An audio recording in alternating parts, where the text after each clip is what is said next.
Just say hello to everybody because I'm too cheap to buy an intro. What's going on, everybody? What's going on? What's going on? I saw Link's in here at 6 o'clock, so you know he's bored. Let me mute my YouTube like a professional. We'll say what's up to Mr. Links. Hello. This guy is awesome. That is a good guy right there. Sold twice, Mr. Sean. How are you? What's that? The white shadow. I can't do it. I can't do it in this point of view. How are you, Mr. Getler?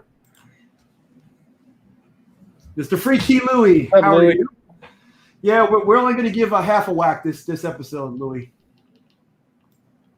Mr. Gary B. 1/3 of the usual suspects. I have Lennon here with me right here. That's right. And the other one, which one is? I was like, yes, hey, that's me. Thanks. Me too. Austin LeMay. Oh yeah, nice. How are you? Shop and Drop 2013. Thank you so much for the support. He's been commenting on my videos all day long. Thank you for watching that trash and being a nice guy and giving me nice comments. All right, so as you can see, I have Mr. Tyler. Oh, that's a good point. I'm still not. Oh, nice. I'm lucky. I get it down here. I can just do this, right? Yeah. But the problem is, if I want to point at Tyler, I'll go. Oh, so you had the first one. You had the first time. Yeah. I've gotten used to it. That's a good one. All right, so the whole premise of the pull list is sometimes, you keep things, positive stuff, good stuff you like to read, and the negative stuff you get rid of. So today we'll talk about a little bit of that in all of our collecting careers. I forgot to say welcome to 10 Questions with Nick. I get caught up in my stuff, and my low IQ hinders me from saying anything funny. So, all right, we'll start with you, Mr. Tyler. How long have you been collecting? And if there's been a break, what might have brought you back to collecting? So I took a break from the time I was born until I was about 25. And then when I was 25, I decided to get into it. So that was like 4 years ago. So I just revealed my age. I'm 29. Sorry for scaring everybody. I'm 29 years old.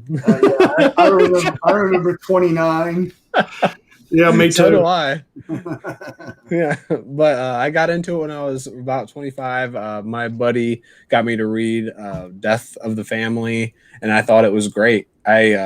I couldn't believe how much of an actual book it was. I thought comics were much more just funny, silly little things, but it had like a lot of depth and character, and I just loved it. So from there, he told me to pick some stuff up at the shop, and then, I mean, it snowballs. You know how it goes. You go to the shop, you pick up a book. You go to the shop, you pick up 3 books, and then from there, you start talking to people, and then I started my Shattered Glass comic reviews. I'm going way past what your question asked, but basically I started collecting in 2015, and I did the slow comic book stroll that everyone takes where they start with nothing on the pull list, and they add a pull list, and they have 10 on the pull list.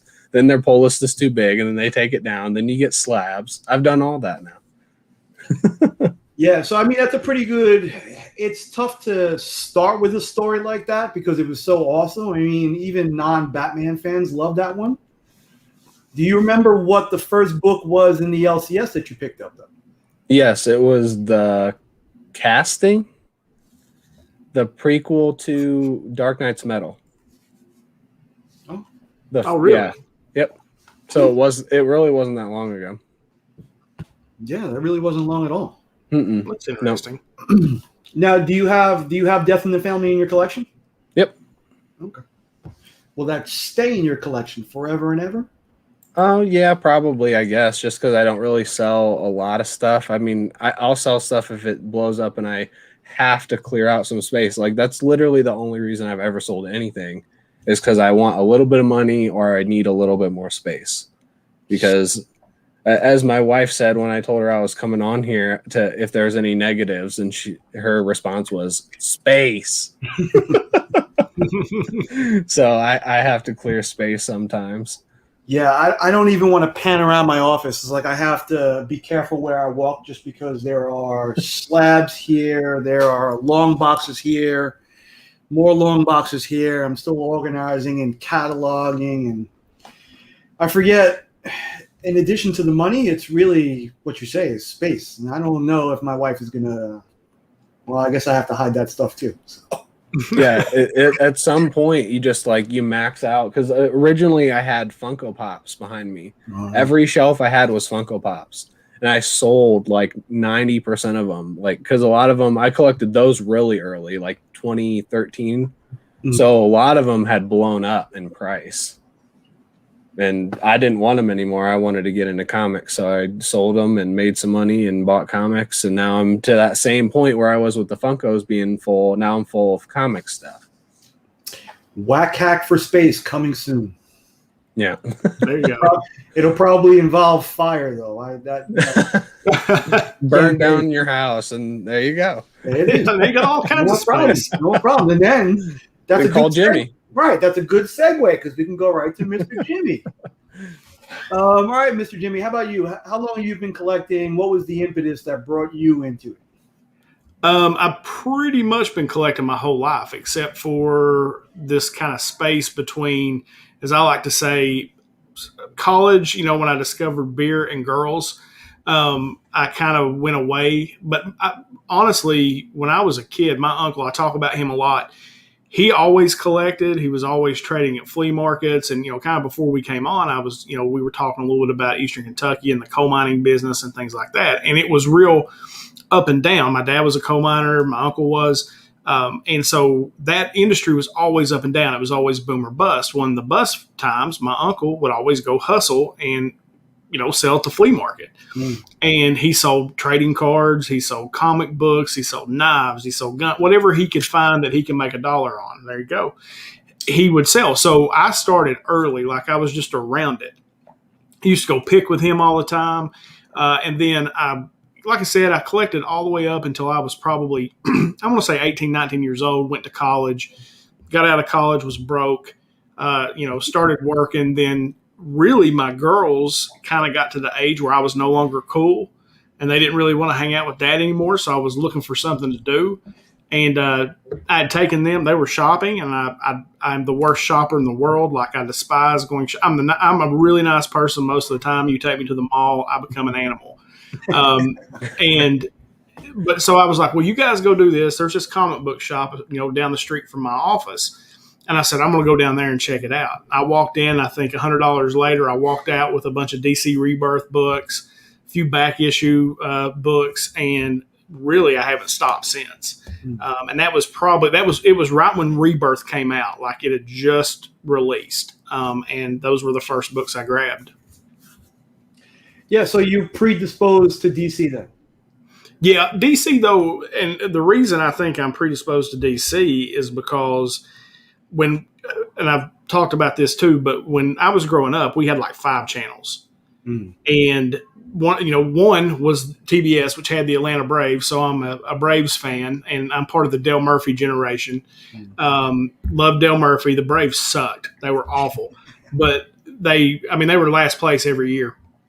But I loved the Braves, and the cartoons that came on were DC. It was like Super Friends and things like that. So that's what I watched. And I used to run around with a Superman cape on. My mom and dad were scared to death because I would tell them if I could get on this roof, I could fly off.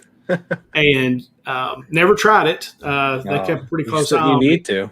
Right? I still should. Yeah. Yeah, so no, DC, predisposed to DC, just really because that was the cartoons I got to watch. Yeah, and I think it's the same for me. I always love that, the Hall of Justice and the League of Doom flying out of the swamp. But for me, it's always been the Marvel thing. I don't know.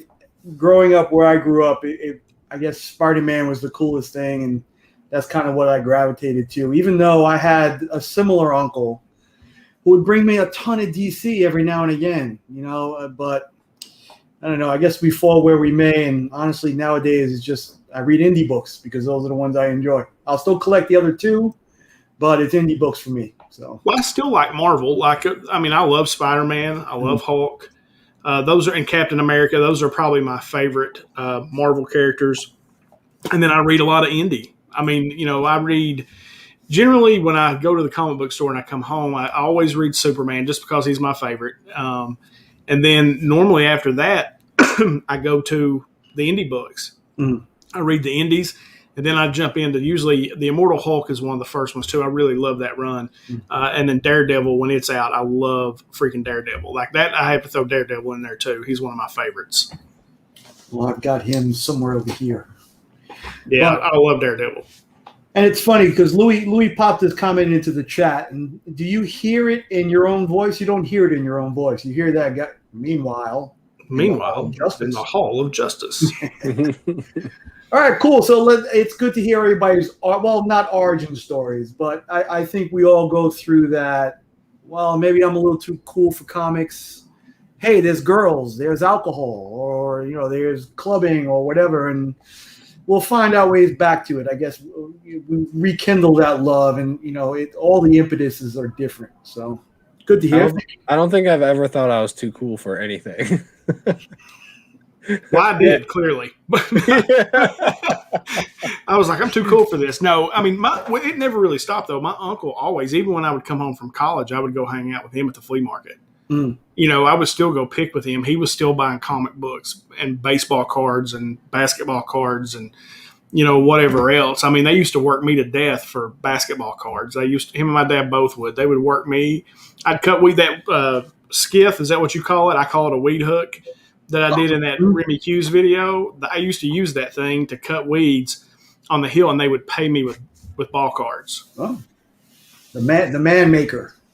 Yeah, the man maker. That's a fact. That's what they used to call it. I was like, let me use a weed eater. No, use the man maker. Man maker. Yeah. Okay. All right. Well, man makers aside, we can get into some positive stuff nowadays. I mean, we'll keep it going with you, Jimmy. What do you think of some of the positives in your collecting career?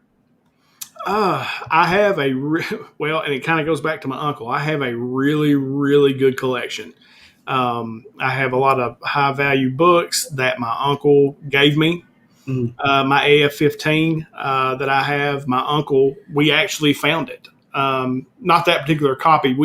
We found like 4 or 5 over the years, and we would get them graded and then kind of trade up and things like that. So he was the highlight. I mean, like, honestly, I loved him so much. My dad was awesome and always real supportive too, as far as like, he didn't like that kind of thing, but he supported me with me doing it.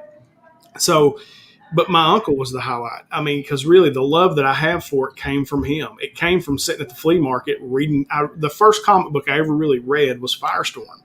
It's probably my most prized book, and it is beat to hell. Like, it is a true reader. It's actually in the safety deposit box in one of them with these other books. And that's the book I remember sitting there. I would set up on his stand, and I would sit there and read comic books as a kid. And just that whole time with him, I would trade that nothing for it. My dad always went with us too. We would go picking. It was my dad's brother, and we would go picking with him. We would hang out. We would, go eat. I mean, just all that stuff. That truly is the highlight for me. And I have a couple of nephews now that I hope I can do the same thing with, and I can share that experience with them. Because my girls aren't really interested in it at all. My baby girl likes it some, but but neither one of them really care. But my nephews are all into the superheroes and all that, and so I buy them books when I go to the comic shop too. I get them books every week too. I have a pull list for them, so I hope to be able to take them around with me sometime and share that same experience with them. Yeah, that's awesome. And this past weekend we were at some in-laws, and I have some nephews who are big into dinosaurs. I guess as boys we all go through that phase, and he's right around that time that I remember coming out of my dinosaur phase, and that uncle would bring me comics. So it's about a 3-hour ride from where I'm at, and the wife drove, luckily this time, and I had caught up on some reading. And for whatever reason, I bought Reptile #1 last week or the week before. I read it. It was definitely primed for a whack hack or something that good. Yeah, it was that good, and I felt I really had to pass it on. So I gave it to him, and he, first of all, he was kind of a little bit speechless. And then he goes, "Is this in mint condition? Is it mint condition? Is it good? Is it worth any money?" I was like, "Read it first, and then we can talk about condition and money." Well, actually, what I told him was, "Read your comics." That's right. Watch this video. I was wondering if we can cuss on here, but I haven't yet. Yeah, no, you can. You can. I mean, I usually don't, but I don't have any. You guys saw the box video, so I'm prone to it every now and again. All right, so Tyler, if you want to curse, go ahead. Let's hear your curse. Let's hear something negative then. Let's hear something. Oh, I'm doing negative first? Yeah, because you're in a cursing mood, I can see. No. I'm never in a cursing mood. Negative was a lot harder for me to think about. I'd say the obvious one is that one video I got where I won that grand prize, where the signed Martin Morazzo books. So I was like over the moon excited to get those. So I won a grand prize on Instagram, and they were sending me the books. And I hate even bringing it up because it sounds so like bitchy and complainy. Yeah. But they sent it to me, and just my excitement level, it was probably like the most excited I've been to get a book, honestly, at that point, just because of how much I love that specific issue. It's like one of my favorite issues in comics. So to get it and then see that they weren't bagged and boarded on top of each other in a regular envelope and just have them all just trashed, I was so disappointed. Like my heart just sank as soon as I opened it up and saw that's what it was. Yeah, it was just like I just felt sad inside. I've never felt sad by opening a box. It felt really stupid. What's in the box? Yeah, no, that actually infuriates me. I mean, anybody who deals with a comic book should know at least what you need. Yeah. And I mean, if they shipped it in a shoe, it would have came in better condition. Yeah, at least on the same level. I proved it. Well, that's what I was going to say. Like my negative was like eBay. And eBay, like there are some good eBay sellers, but I don't know how many books I've bought that have come just, I mean, no backing. Like they just literally threw the comic in an envelope and shipped it. And I'm like, oh, are you kidding me? And it's made me a better eBay seller because I make sure I pack my stuff up. When I send it out. But that's like the one true negative for me is buying books that like because I'll find a book that I really want and get a good price on it, buy it, and then I get it and it's trashed because they don't know how to ship. And it clearly got damaged when they were shipping it. That's the biggest negative for me. Yeah, and I've been on eBay probably since the early 2000s. And that's when shipping was the least of your worries. That's when I was born. He's trying to make us feel old, Nick. How do I take somebody out? Oh, remove. I'll just keep that on. Back in 2003, 2004, I just came across this one deal that was too good to be true. I'm talking keys upon keys upon keys. And the market wasn't what it is now, but it was still a fair good of money. But it was priced just right where I kind of felt that I had to. So needless to say, I sent the guy probably about $1,000 for 20 or 25 different keys, and I never got these books. And it wound up being police action into fraud, into a federal case because it involved mail, and it was just a terrible, terrible ordeal. Wow. Did you ever get your money back? Got my money back, but it took about a year. Wow. Holy crap. It even got to the point where I threatened police action. The guy had lived in Pennsylvania, and I lived in New York at one time. He's like, all right, drive, and we'll meet at a midpoint, and, we'll exchange the books. So I was like, all right, we'll do it. I mean, I kind of have to at this point. Guy never showed up. So I'm glad that I finally did get the money back, but I stopped buying comics after that, probably 15 years on eBay. Just because of that. It seems to have gotten a lot better, but that thought is still, in my head. So I don't worry too much about getting the books. It's the condition that they're going to show up in. That's what I worry about as much as anything. Oh, and shout out to Roscoe, because I sent Roscoe. Roscoe had won a slab that I won from Lynx, which is kind of like it could use a reholder, but as a free book, that's the way I got it from Lynx. So I didn't complain, even though I should, because that guy. He could afford a reholder. Come on, Lynx. and Roscoe hasn't complained yet. So a big shout out to Roscoe. I even threw some free books in there to kind of make it easy. So. All right, Tyler. So since you had a bad one, let's give you a good one. See, and you didn't curse during the bad one, so you probably cursed during the good one. I sometimes I'm just not in the cursing mood. Really, Lee is the one that makes me curse. He just makes me mad. Just a bad influence. I can tell what I'm watching. Yeah. There's no doubt. So my good one is probably the best good one of anyone that's ever been on this show. Our 24-hour stream. Mm-hmm.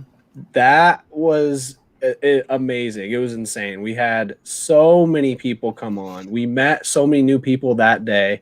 We had tons of people donate items, money to our cause for the Starlight Foundation. People donated their time by coming on with like games for us to like fill time. And then it was like the biggest community moment I could ever imagine. Like I really can't think of anything better. But it was just the best day, and I'll never forget it. Yeah, and then for me, it was just coming into the community. I haven't been there for long, and just to notice how good the community really was. And then to see you guys do that for charity really was awesome. Awesome. It struck such a chord with me that it really solidified what this community is truly about. So yeah, for sure. Thank you very much for that. Thank you and Lee very much for that. I also want to point out we have another 24-hour stream coming up to benefit cancer research. That's Comics Curing Cancer on July 30th and 31st, which happens to be my birthday. Oh. Come out, share your stories, share your vibes. Definitely come out. That'll be on Cardboard Crazy's channel starting 10 p.m. Eastern, July 30th. So thank you for that. And coming out of Tyler and Lee's 24-hour, we have that awesome Remy and Lynx Batman skit. Yeah. Yes, that was a classic. There were so many good moments from that. Like every hour something like that happened, but that was probably just the peak. I remember sitting in my bed watching. I was probably late the next night catching up on that, and I swear I had tears rolling out of my eyes. And my wife was looking at me like I was the craziest person ever. All she saw was two guys in Batman masks. She couldn't hear what was going on. Yeah. I'm laughing now thinking about it. It was just so great. All right. Well, Mr. Jimmy, we're not going to pigeonhole you into a good or negative. Let's just hear a story that you have to tell. I don't know if I've told this or not. Maybe I have. So probably one of the biggest finds ever as far as just like random finds. I think I was 14, 15 years old, and I was with my uncle, and we were out picking. He was out. It was a Sunday afternoon. We were out picking, and he wanted to buy this school desk. I don't know why necessarily the school desk. It was old. It was antique. It was vintage, but he wanted it. And inside of it, there were a bunch of comic books in it. And so we're there. He's negotiating with the guy, and he was like, no, it's too much. I'm going to leave. We get about 5 minutes down the road, and he turns around. And I said, you going to go back and get the desk? He said, yeah, there's those comic books in there. They were Westerns. He loved Western comic books. And he said, those Western comic books, I can make the difference up there. And, yeah, we're going to go back. So we go back and get it, come back home. And I told you guys I'm a little bit OCD, so I like to separate and sort and do things like that. It like scratches an itch for me for whatever reason. So that's what he would let me do. I would sit down and I would, clean the stuff out and I would organize it and separate it. Well, buried down in that was a Spider-Man #1. It was the second appearance of Spider-Man, right? So at the time, now that's a crazy expensive book. And it was beat up pretty good, but we pulled that out. He paid $50 for this desk. And we pulled that out of there. and like I don't even know that I really knew what it was at the time. Like really knew. He did though. And, so he ended up getting it clean, pressed, ended up getting it back. I think it graded out like a 3.5 or something like that. And he ended up selling it for something like $3,000. So for a $50 desk that he bought, he got those Western comic books, but we found that book down in the bottom of that. And that was probably one of my favorite stories to tell. The other one, nobody will think this is cool but me, but I'll tell you another one just because I like to talk and I'm Lennon. When he used to sell at the flea market, right? So when I was a kid, I got my hair cut at this place that was right down the street from where this flea market was. And it was one of those old men barbershops where they'd sit in there and all these old men would gather and lie to each other, tell stories, that kind of thing. But you had to get there at 6 o'clock in the morning, right? If you didn't want to stay for 3 hours, you had to get in there at 6 a.m. So I go and it's snowing. And I look over and I see my uncle's truck at the flea market. And so I go on up, I get my hair cut, takes about an hour, I come back. He's still the only person set up at the flea market. But there's about 40 other cars there. And I roll up and they're playing poker essentially with ball cards where everybody buys a pack and you open them and whoever has the highest dollar card gets everybody's cards. So back then, a case of comic books had 36 boxes in it. A box had 36 packs. He went through 3.5 cases in about 5.5 hours. He turned around and he looked at me and he said, and he had the awfulest wad of money I've ever seen in my life. And just sat there and sold cards. It was pouring the snow. It was cold. And these guys sat out there and did that for hours. And I love telling that story because that's who my uncle was. That's the kind of stuff that he did all the time. Like there's 1,000 stories like that about my uncle, but that's one of my favorites. First of all, what is this barbershop you speak of? What do you mean, barbershop? The place I get my hair cut? Yeah. Oh, you don't have that problem? Yeah, I think we all have that Uncle Hustler. I kind of dig that. I kind of pride myself on being that too. I just don't know if I have anybody in the family to give it to yet. So we'll see. Yeah, it is a pretty cool story. It you kind of remember, like those kind of stories stick with you and you kind of feel the cold of that day or the smell of being in the truck and what looking at the barbershop was like. So it goes beyond the cards and it brings back all those physical memories. So that is a pretty awesome story. Yeah, I love telling that story because, like I said, that was my uncle in a nutshell. Like that was my dad would always say he's the only person he knew that could take a dime and make $10 out of it. He was just one of those guys. He knew how to hustle. And my dad said I was a lot like him. I just do it in a different way with my business. But I still like doing it too. I look for deals and flip and kind of fund the hobby that way. And all that came from him. So, yeah, that's awesome. And remind me, well, Tyler, you do it. If we're in Chicago and Jimmy wants to play poker with comics, to just keep going. Walk away. Just keep going. Oh no, I'll beat you in poker. They call me the Poker King. No, listen to him. I mean, he talked for a month about being the Rap King, and I mean, he kind of backed that up. So I've been underestimated before. Mm-hmm. I might kind of walk away. Yeah. He'll probably show up in a wig with no shirt on, and then he's rooming with you, Jack. I thought that was just part of the thing. Yeah. I thought that's his mating ritual. That's why I bought the wig. Yeah, and I found out his wife is coming too, and he's leaving the wig at home, so it's not going to be really a fun trip for me. So yeah. I'm sorry, Nick. I was hoping for better things for you. Yeah. Oh, can I show it? I don't have it on my computer, so I can't show it. But there's a really revealing thumbnail of kind of what I had hoped would be going on. And maybe I'll share it on Instagram. Maybe it'll get out there. It's really good. I mean, you might as well. I mean, they slide it up, shows everything you ever made of me. I think I shared a bunch of them with you all too. The one of us? The one of us? I don't think I'd have to dig for it. I don't think I have it at the ready. Yeah, I was sure not to put it on my computer for obvious reasons. So it's my background, but all right. So we'll see. How about you, Tyler? Do you have, aside from that thumbnail, do you have a story you want to tell, positive or negative? I can't think of a story off the top of my head right now. You can't think of how about when you met Lee? That's a pretty good story. Oh, you want me to? Okay, sure. I don't think it's much of a story, and I know I've told it before, but basically, I had started reviewing comic books on Twitter, and Lee found me on Twitter from that and messaged me and asked me to come on to the first live stream. So I was actually on the very first Whack Comics live stream, and we just started talking and hanging out online, and then he messaged me a bunch of times after, and he asked me to start doing some Whack Comics videos with him. And I started doing them, and they were terrible. They were not funny or interesting at all because I was trying to do it like him. And then he told me how bad the one I sent him was, and I said, "Well, I think I can do it my own way. I can be sarcastic." So, because that's really all I do in real life. So I made the on sale Wednesday variant. Do you remember those god awful covers that said on sale Wednesday?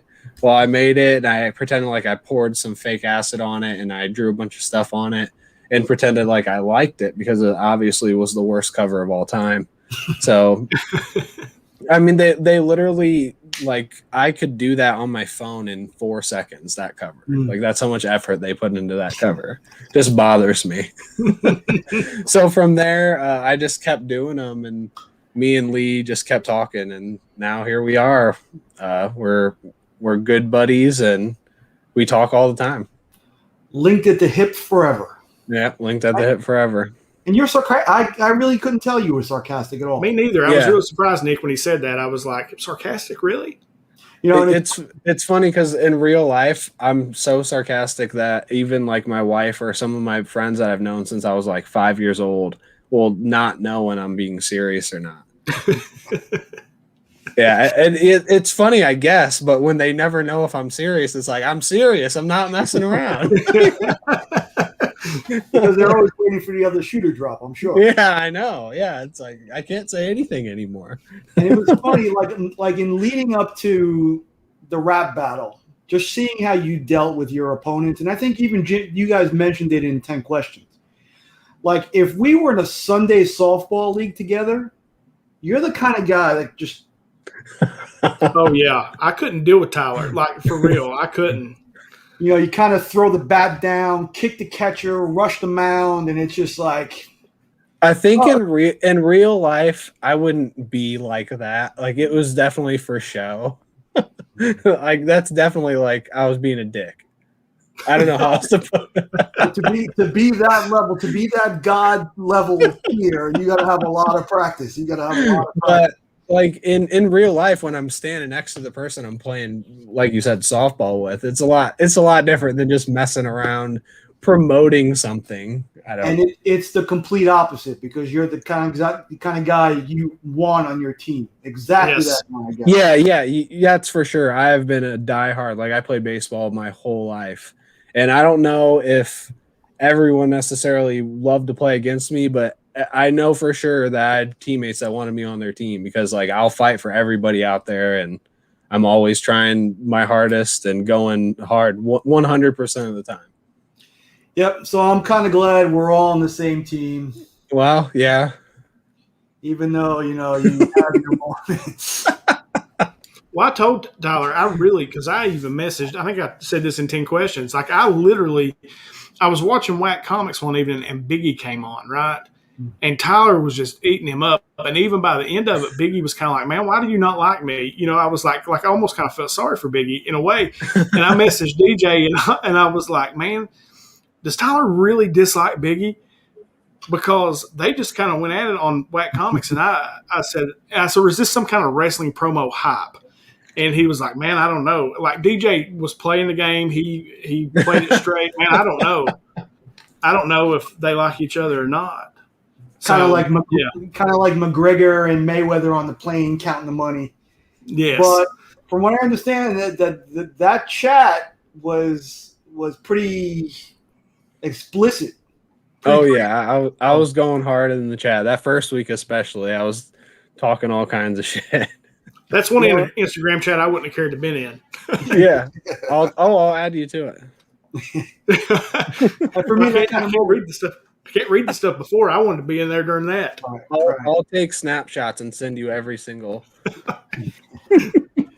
Yeah, and for me, and I think I was part of that stream where Biggie popped up, or it was going back and forth for a while. And back in the late 90s, and I think Lynx can help me out with this because we were part of who's better, Jay-Z or Nas. All right, so they're all on this local radio station. I think Jay-Z was on, or it was Nas that was on, and Jay-Z walked in. You know, it was kind of that palpable tension. And I kind of felt that. But, you know, in the same way, I'm like, this is the community we're in. Everybody loves each other. This can't be possible. That's what I said after. Like, what is there to... We literally just collect comic books and talk about them on YouTube. Right. There's nothing to be mad at anyone about. Unless somebody actually did you wrong, which no one... Yeah, I don't know anyone that's done me wrong or anything. So no, and I'm kind of glad it's over, but I'm also hoping for a rematch. So me too. I want more. Yeah, I know. It's a lot. It was a big. It's a big week. I don't know if I want to do it more or not, but we have it coming up. Hopefully it's gonna work out. We'll save that for the pay-per-view, right? You're gonna make us spend money. All right, so we'll end it on that note. Thank you very much, gentlemen. We'll go clockwise, even though I'm making the counterclockwise. We'll start with you, Tyler. What do you got going on this week? We just put up a really big video on Whack Comics. Everyone should check it out. It's the two bros asked us to make it, and they definitely love it. They don't hate it at all. And we also have what? I can tell you're being sarcastic. Oh no. And we also have a couple unboxings this week. Lee has a huge interview with the lead singer of Slot Thrust coming out next week. And we have another world premiere. He's going to see the Fast and Furious 9, I think it is, or 15. Who cares?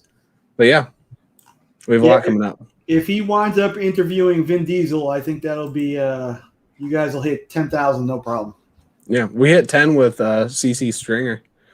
Oh, that was I couldn't take my eyes off her. I didn't know what the questions were going to be asked, but that was a pretty good video.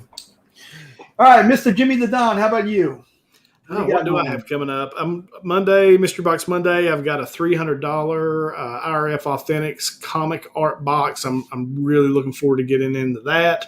Tuesday will be the normal first appearances and key issues. Wednesday, I'm going to do a spec video on Namor, potentially being in Black Panther 2, and then 10 questions. I won't announce who the guest is yet, but you guys will all know and love this person. It'll be a lot of fun, and that's really about it. And then in an hour, we're having Dave's Dungeon on in the hot seat with the usual suspects on Gary B's channel. So everybody jump over there and watch that.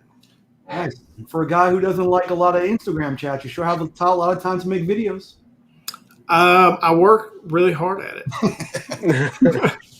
I like work all the time. That's what I tell everybody. I want to throw a scenario at you real quick, though. I'm interested to know what y'all think about this.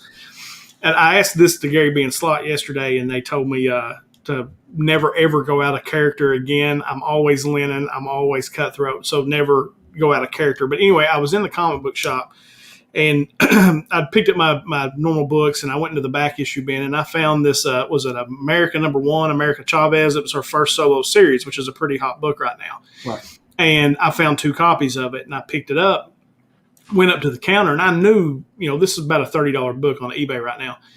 And I thought, well, they're probably going to price it and maybe price it. Well, they didn't. They just rang it up at cover price. And after I left, I almost kind of felt bad. And I was like, well, should I have told them, that, this book is, more expensive than this, or is that their problem? They should have known what they were selling and charged me. So what do you all think? What's the proper etiquette there?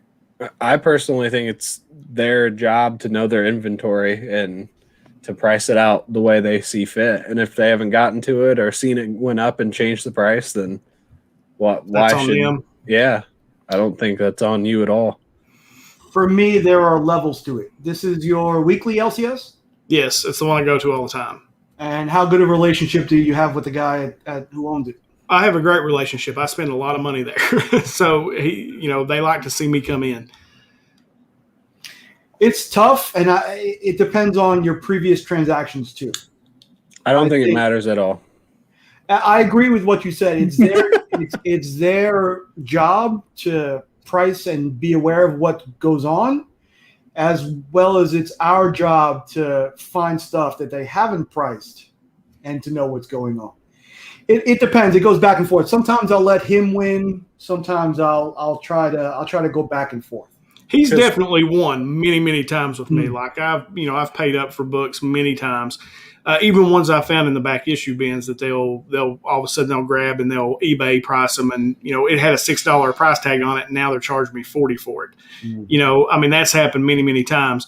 That time yesterday, it just so happened she just rang the books up, and I walked out of the store, and then I really did. I was like, man, maybe I should have said something, but it's also too I kind of feel like it's their job to know what they're selling. It's my job to find books that they haven't priced and get a good deal on it.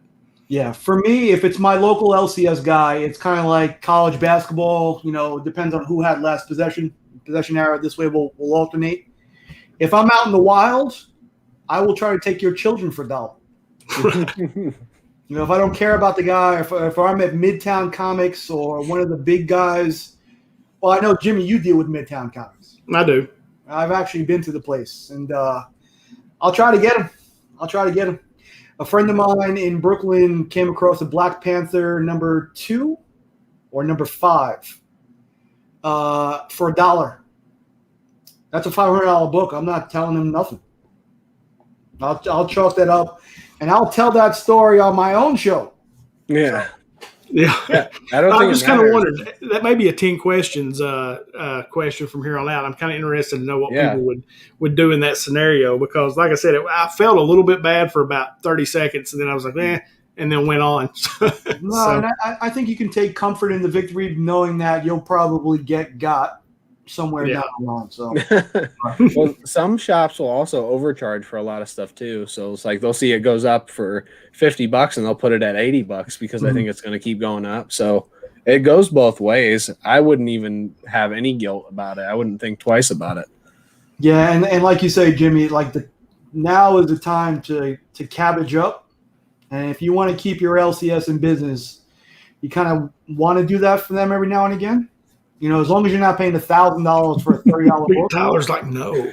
I buy plenty for my LCS.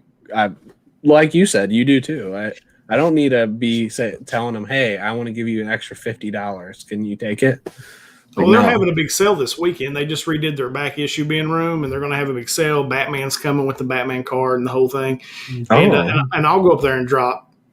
It's untelling what I'll drop when I go up there. I'd already started digging books out and throwing them in my folder, waiting for the sale to come up, and which he's cool with. He allows that, but I'll pay up. There's a first appearance of Silk, that 9.8 that's sitting there right now that I'll end up paying for, this weekend as well. So, oh, cool. Yeah, so it's I think you're right. I think it's a dance, and I think he gets me as much as I get them. So, interesting question, I think. Anyway. Yeah, absolutely. Oh yeah, Tyler, you don't think if he catches on that he won't deal with you better if you're trying to make a deal with him? You buy major books off your LCS? Yeah. Oh yeah, I just bought the Detective Comics 53. This one. It's coverless, but I just bought that at my LCS. I'm gonna buy stuff, but if he doesn't know, I don't care. My guy will definitely overcharge. I don't know. Jimmy probably didn't see it, but I had posted Batman 497 yesterday, signed by Bob King. Yeah, that was sweet. Yeah, and I've never seen the signature before, and honestly, it doesn't appeal to me. But it was just cool to see because I've never seen it before. But he wants $600 for it, and I think it was Dave from Mark Spector Comics. Shout out. He found one on eBay for $200. So I don't know. Yeah, somebody might walk in and buy that. Right, and not knowing, oh, yeah, that's cool. I'll just take it.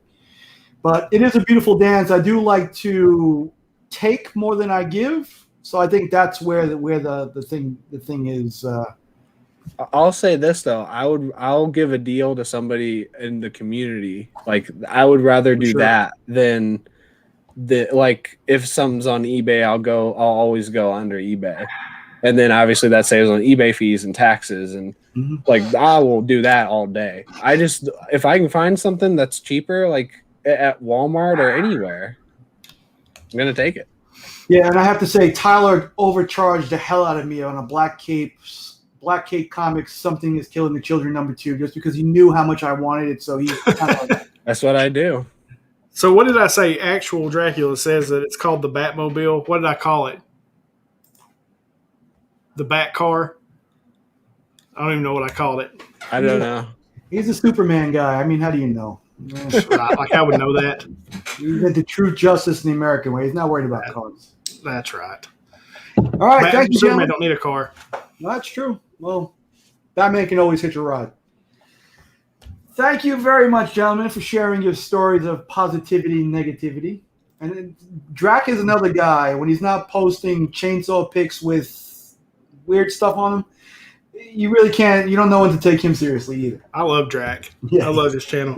He's great. He's great. You almost get a picture of me like that today in my video, so you should go check it out. Oh, awesome. C2E2, baby. Thanks for joining. Thanks for the fantastic chat.